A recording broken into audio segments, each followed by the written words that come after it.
એક મહત્વના સમાચારની વાત કરીએ તો આવતીકાલથી 2 દિવસ કેન્દ્રીય ગૃહમંત્રી ગુજરાતના પ્રવાસે છે। કેન્દ્રીય ગૃહમંત્રી અમિત શાહ ગુજરાતના પ્રવાસે છે। આવતીકાલે સાંજે દિલ્હીથી સુરત એરપોર્ટ પહોંચશે અમિત શાહ અને સુરત એરપોર્ટથી સર્કિટ હાઉસ ખાતે પહોંચશે।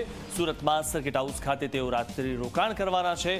ઉચ્ચ અધિકારીઓ સાથે બેઠક કરે તેવી પણ શક્યતા છે। ત્યારે ભાજપના નેતાઓ સાથે પણ બેઠક કરે તેવી શક્યતા છે।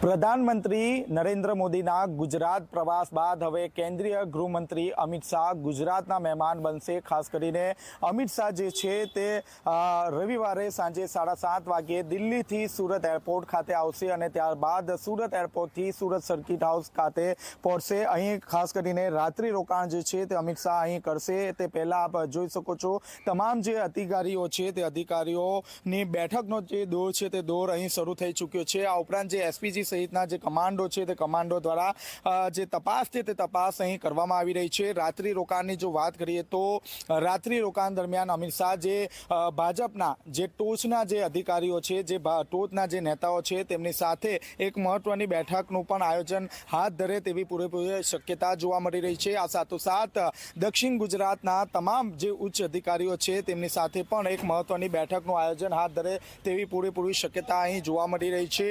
રાત્રિ રોકાણ બાદ બીજે દિવસે એટલે કે પહેલા નોરતે કેન્દ્રીય ગૃહમંત્રી અમિત શાહ જે છે તે કોસમાળા ખાતે જશે। કોસમાળા ખાતે જે ઇસ્કોન મંદિરનું જે ખાતમુહૂર્ત છે તે તેમના વરદ હસ્તે કરવામાં આવશે। આ જે ઇસ્કોન મંદિર છે તે રૂપિયા 101 કરોડના ખર્ચે તૈયાર થશે, જેમાં ખાસ કરીને જે ખાતમુહૂર્ત છે તે કેન્દ્રીય મંત્રી અમિત શાહના વરદ હસ્તે કરવામાં આવશે। જો કે તે પહેલાં જે આખું જે સર્કિટ હાઉસ જે છે તે પોલીસ છાવણીમાં અહીં ફેરવાઈ ગયું છે। બોમ્બ સ્ક્વોડની ટીમ સહિતની અલગ અલગ જે ટીમો છે તેમના દ્વારા જે તે વ્યક્તિ જ્યારે અંદર પ્રવેશે છે ત્યારે પૂરતી તેમનો જે તપાસ છે તે તપાસ હાથ ધરવામાં આવી રહી છે।